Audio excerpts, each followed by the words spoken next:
안녕하세요, 여러분. 저는 샤를 오귀스탱 드 쿨롱의 AI 휴먼입니다.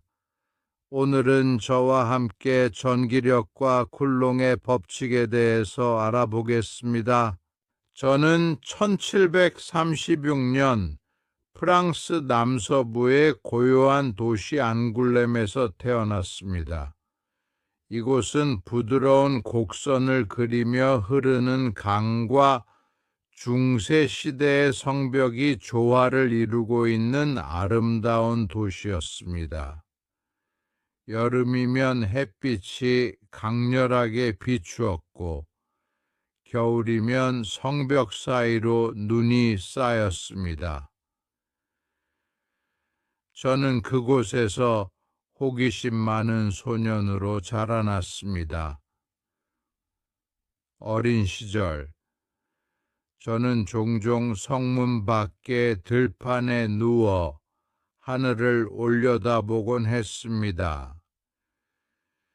특히 여름밤의 천둥 번개 속에서 번개가 하늘을 찍고 지나가는 장면은 제 마음을 완전히 사로잡았습니다.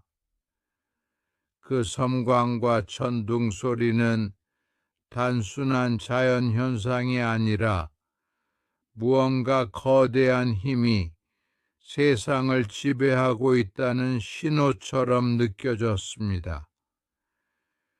저의 집안은 저에게 안정적인 길을 권했습니다. 그래서 저는 파리로 올라가 군사공학을 공부하게 되었고, 요새를 설계하고 다리를 건설하는 일을 맡았습니다. 그 과정에서 저는 수많은 도면을 그렸고 수학과 물리의 계산 속에서 살았습니다. 하지만 설계 도면을 내려놓는 순간이면 어김없이 책상 위에 놓인 나침반과 자를 멍하니 바라보며 생각했습니다. 이 세상을 지배하는 힘은 무엇일까? 성벽을 무너뜨릴 포탄의 힘도, 강을 가로지르는 다리를 지탱하는 힘도, 결국은 눈에 보이지 않는 자연 법칙 속에서 작동하고 있었습니다. 그 중에서도 전기라는 존재는 저를 강하게 끌어당겼습니다. 겨울철 우로들 벗을 때 팔에서 튀는 작은 불꽃, 마찰한 유리막대가 종이 조각을 끌어당기는 장면, 하늘을 가르는 번개까지. 사람들은 이런 현상을 보이지 않는 마법이라고 불렀습니다. 하지만 저는 생각했습니다. 이건 마법이 아니다. 분명히 설명할 수 있는 법칙이 숨어 있다. 18세기 유럽의 과학계는 그야말로 혁신의 시기였습니다. 영국에서는 아이작 뉴턴이 세운 고전역학이 세상을 보는 방식을 완전히 바꾸어 놓았습니다. 미국에서는 벤저민 프랭클린이 연을 하늘로 띄워 번개가 정이라는 사실을 입증했습니다. 이탈리아의 알레산드로 볼타는 전지를 발명하여 인류가 스스로 전기를 만들어낼 수 있도록 했죠. 또한 독일과 프랑스 곳곳에서는 전기를 모으고 방전시키는 장치들이 잇따라 개발되고 있었습니다. 저는 이 거대한 과학의 물결 속에서 제 역할을 찾고 싶었습니다. 다른 사람들은 전기를 만들고 번개를 연구하고 있다면 나는 전기를 정확하게 측정하는 법을 찾아내야겠다. 이것이야말로 내가 인류 과학에 기여할 수 있는 길이라고 생각했습니다. 여러분은 어릴 적 어떤 현상을 보고 놀라셨나요? 그리고 만약 여러분이 정의를 처음 보는 시대에 살았다면 어떤 실험을 해보고 싶으셨습니까? 저는 전기를 측정하는 그 순간이 언젠가 세상의 비밀을 여는 열쇠가 될 것이라 믿었습니다. 여러분, 이런 질문을 해보신 적 있습니까? 두 물체가 서로 잡아당기거나 밀어내는 힘이 거리에 따라 어떻게 변하는지 말입니다. 전하가 서로 끌어당기거나 밀어낸다는 사실은 사실 아주 오래전부터 알려져 있었습니다. 고대 그리스의 철학자 탈레스는 호박을 천으로 문질렀을 때 먼지나 가벼운 깃털이 달라붙는 현상을 기록해 두었습니다. 이것이 바로 정전기에 대한 인류 최초의 관찰이었죠. 그 후 수백 년 동안 사람들은 이 신기한 힘을 목격했지만 그 본질은 알지 못했습니다. 18세기에 이르러서도 상황은 크게 다르지 않았습니다. 물체를 문질렀을 때 전하가 생기고 같은 전하끼리는 밀어내고 다른 전하끼리는 끌어당긴다는 사실은 알고 있었습니다. 하지만 그 힘의 정확한 크기를 아는 사람은 아무도 없었습니다. 그저 가까우면 세다, 멀면 약하다 정도의 막연한 인식만 있었죠.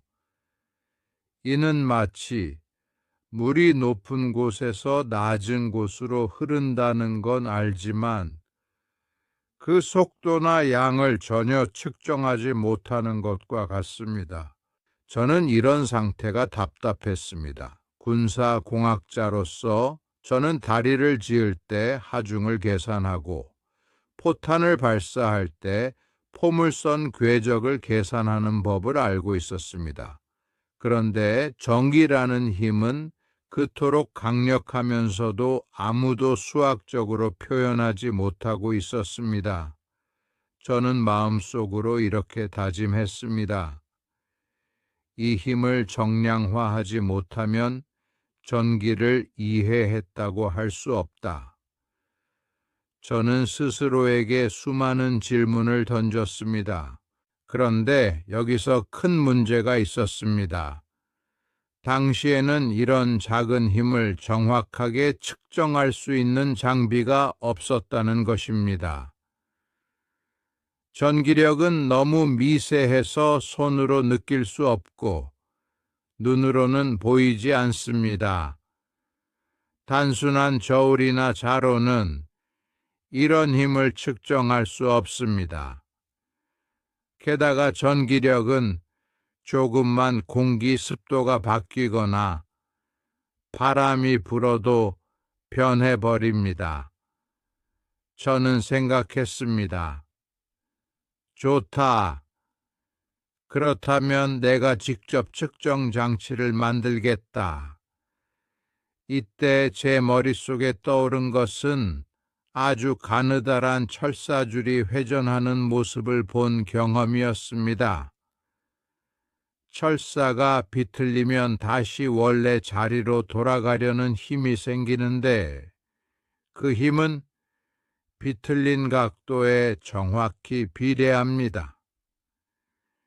이 특성을 이용하면 보이지 않는 전기력도 각도로 환산해 측정할 수 있겠다는 생각이 들었습니다.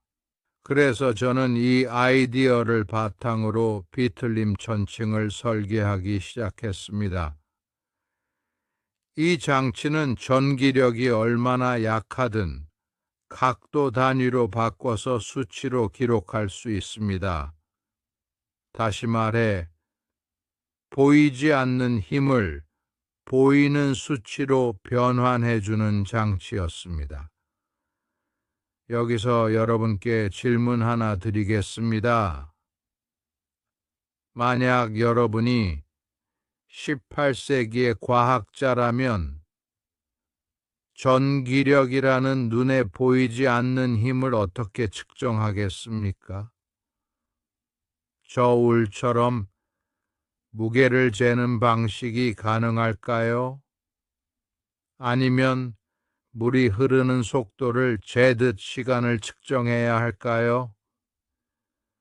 저는 그 답이 각도에 있다고 생각했고, 그 생각은 제 인생의 가장 중요한 실험으로 이어졌습니다. 제가 고안한 측정 장치는 이름하여 비틀림 천칭입니다.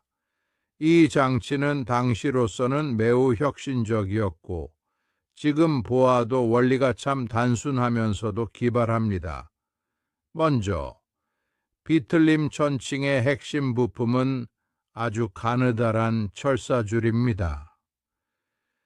이 철사줄은 단순히 매달려 있는 것이 아니라 비틀림 복원력이라는 성질을 이용합니다. 즉, 철사를 비틀면 원래 위치로 돌아가려는 힘이 생기는데 이 힘의 크기는 비틀림 각도에 비례합니다. 이 원리는 마치 고무줄을 당겼다가 놓으면 원래 길이로 돌아가려는 힘이 작용하는 것과 비슷하지만 철사줄의 경우는 길이 변화가 아니라 각도 변화에 비례한다는 점이 다릅니다. 장치의 구조를 차근차근 살펴봅시다. 중앙에는 길게 세워진 수직 유리관이 있습니다. 이 유리관의 상단에는 회전할 수 있는 손잡이가 달려 있고 그 손잡이 아래쪽으로 아주 얇고 긴 철사줄이 매달려 있습니다. 철사줄의 아래쪽에는 수평 막대가 고정되어 있는데 막대의 양쪽 끝에는 구체 A와 구체 B라는 두 개의 금속 구체가 부착되어 있습니다. 여기서 중요한 점은 구체 B는 고정되어 있고 구체 A는 철사줄과 연결되어 자유롭게 회전할 수 있다는 것입니다. 이렇게 하면 구체 B에 힘이 가해질 경우 철사줄이 함께 회전하게 됩니다. 그리고 철사줄이 비틀리면 그에 비례하는 복원력이 작용해 원래 자리로 돌아가려 합니다. 전기력은 눈에 보이지 않지만 철사줄의 비틀림 각도는 눈으로 볼 수 있습니다. 따라서 저는 전기력이 몇 도의 회전을 만들었는가를 측정하고 그 각도를 바탕으로 힘의 크기를 계산할 수 있었습니다. 또 하나, 장치는 반드시 유리 용기 안에 설치해야 했습니다. 그 이유는 외부 환경의 간섭을 막기 위해서입니다. 실험을 하다 보면 아주 약한 공기 흐름이나 손의 움직임, 심지어 사람이 숨 쉬는 것만으로도 철사줄이 흔들릴 수 있습니다. 또한 공기 중 습도 변화도 전기력에 영향을 주기 때문에 유리 용기로 밀폐하여 실험 환경을 최대한 안정적으로 유지했습니다. 여러분, 여기서 잠깐 상상해 보십시오. 아주 얇은 철사줄이 매달려 있고 그 끝에 구체가 하나 달려 있습니다. 그 구체에 힘을 주면 살짝 돌아갑니다. 돌아가는 각도는 불과 몇 도에 불과하지만 그 미세한 움직임 속에 전화 사이에 비밀이 숨어 있습니다. 마치 시계의 초침이 움직이는 것을 확대경으로 바라보는 것처럼 아주 작은 변화를 크게 해석해야만 했죠. 제가 이 장치를 만들었을 때 주변 과학자들은 이렇게 말했습니다. 이런 간단한 구조로 눈에 보이지 않는 힘을 측정할 수 있다고? 하지만 실험은 바로 그것을 증명했습니다. 복잡한 장치가 아니라 핵심 원리를 잘 이용한 단순한 구조가 오히려 가장 정확하고 신뢰할 수 있는 데이터를 주었습니다. 여기서 여러분께도 묻겠습니다. 만약 여러분이 보이지 않는 힘을 측정해야 한다면 어떤 방식으로 측정하시겠습니까? 무게로 바꾸어 재시겠습니까? 아니면 제가 한 것처럼 각도로 환산해 기록하시겠습니까? 저는 이 선택이 제 인생을 바꾼 계기가 되었다고 확신합니다. 이제 본격적으로 실험을 시작해 보겠습니다. 여러분도 마음속으로 제 실험실에 들어왔다고 상상해 보십시오. 유리로 된 방진 덮개 안에 비틀림 천칭이 조심스럽게 놓여 있습니다. 조금이라도 급하게 움직이면 철사줄이 흔들리기 때문에 저는 발걸음조차 천천히 옮겼습니다. 첫 번째 단계는 구체 A를 대전시키는 것입니다. 저는 마찰기를 이용해 전하를 만들고 이를 금속 구체에 조심스럽게 전달했습니다. 전하가 한쪽 구체에만 머물러서는 안 되기에 금속 막대나 전도성 재질을 이용해 고르게 분포시켰습니다. 이 과정은 매우 섬세합니다. 왜냐하면 전하가 불균형하게 분포하면 실험 결과가 왜곡되기 때문입니다. 두 번째 단계는 구체 B를 대전시키는 일입니다. 이번에도 같은 부호로 전하를 주어 두 구체 사이에 청력이 발생하도록 했습니다. 전하를 줄 때도 주의가 필요했습니다. 구체에 너무 가까이 가면 전하가 갑자기 방전되거나 공기 중 습기의 영향을 받을 수 있기 때문입니다. 이제 두 구체가 서로를 밀어내기 시작합니다. 구체 B는 고정되어 있지만 구체 A는 철사줄과 연결되어 있어 힘을 받으면 돌아갑니다. 이때 철사줄이 비틀리면서 복원력이 생기고 두 힘이 균형을 이루는 지점에서 구체 A는 멈춥니다.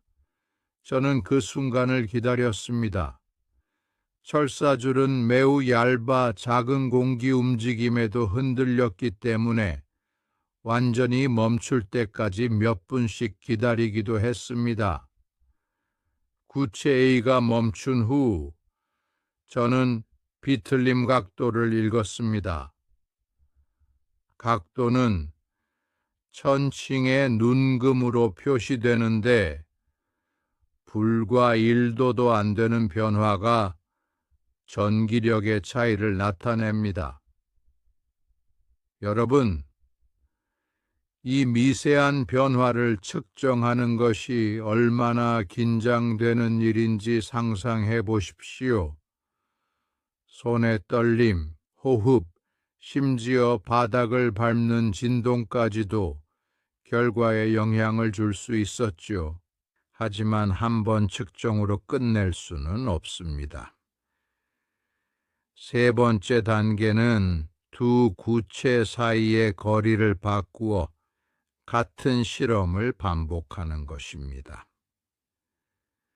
저는 구체 A를 조금씩 옮겨 거리를 줄이거나 늘렸습니다. 예를 들어 10cm 거리에서 힘을 측정한 다음 5cm로 줄였을 때 변화를 기록했습니다. 그 결과 거리를 절반으로 줄이면 힘이 약 4배 커졌고 거리를 2배로 늘리면 힘은 약 4분의 1로 줄어드는 것을 확인했습니다. 이런 과정을 여러 번 반복했습니다. 거리뿐 아니라 전하량을 바꿔서도 실험했습니다. 구체의 전하를 2배로 주면 힘도 정확히 2배가 되었고 전하량을 절반으로 줄이면 힘도 절반이 되었습니다. 이 모든 데이터는 꼼꼼히 기록했습니다. 당시에는 컴퓨터가 없었기 때문에 두꺼운 실험 노트에 하나하나 손으로 써 내려가야 했습니다. 온도, 습도, 측정 시간, 실험 조건까지 빠짐없이 적었습니다. 그래야 나중에 다른 과학자들이 실험을 반복해도 같은 결과를 얻을 수 있기 때문입니다. 저는 이렇게 수십 번의 실험을 거듭하며 전기력이 전하량과 거리의 제곱에 따라 달라진다는 사실을 확신하게 되었습니다. 이제 남은 일은 이 결과를 하나의 법칙으로 세우고 세상에 발표하는 것이었습니다. 저는 수십 번의 측정을 반복한 끝에 아주 명확한 결론을 얻을 수 있었습니다. 두 전하 사이에 작용하는 힘은 전하량의 곱에 비례하고 거리의 제곱에 반비례한다는 것이었습니다. 여기서 F는 두 전하 사이에 작용하는 전기력 Q1과 Q2는 각각의 전하량, R은 두 전하 사이의 거리, 그리고 K는 진공에서의 쿨롱 상수입니다. 만약 전하가 같은 부호라면 이 힘은 서로 밀어내는 청력으로 작용합니다. 반대로 다른 부호라면 서로 끌어당기는 인력이 되지요. 흥미로운 점은 이 힘이 벡터라는 사실입니다. 즉, 방향과 크기를 동시에 가진다는 것이죠. 이 원리를 이용하면 단순한 실험 장치에서부터 거대한 입자 가속기에 이르기까지 전하 사이의 상호작용을 정확히 계산할 수 있습니다. 그리고 제 법칙은 이후 전기장이라는 더 큰 개념의 기초가 되었죠. 아마 여러분은 이렇게 물으실 겁니다. 18세기에 만든 법칙이 지금 우리의 생활에 무슨 의미가 있나요? 그 답은 거의 모든 전자기기 속에 있습니다. 여러분이 스마트폰 화면을 터치할 때 손가락의 미세한 전화 변화가 감지되어 위치가 계산됩니다. 이 원리는 바로 쿨롱의 법칙에 기반한 정전식 터치 센서입니다. 센서 기술, 반도체 소자, 나아가 우주 탐사선의 전하 제어 시스템까지 전기력 계산이 없는 곳은 거의 없습니다. 즉, 200여 년 전의 실험이 오늘날 인류의 모든 전자 문명의 기초가 된 것입니다. 저는 그 사실이 지금도 무척 뿌듯합니다. 오늘 강의를 마치며 저는 한 가지를 강조하고 싶습니다. 정확한 측정이 과학을 전진시킨다는 점입니다. 저는 단순히 전기가 끌고 미는 현상을 보았다 해서 멈추지 않았습니다. 정확히 얼마나 끌고 얼마나 미는지 수치로 밝혔습니다. 그 차이가 과학을 이야기에서 법칙으로 그리고 기술로 발전시킨 것입니다. 여러분이 오늘부터 정확하게 측정해 보고 싶은 것은 무엇입니까? 그 작은 측정이 언젠가 인류의 지식을 확장시키는 열쇠가 될지도 모릅니다.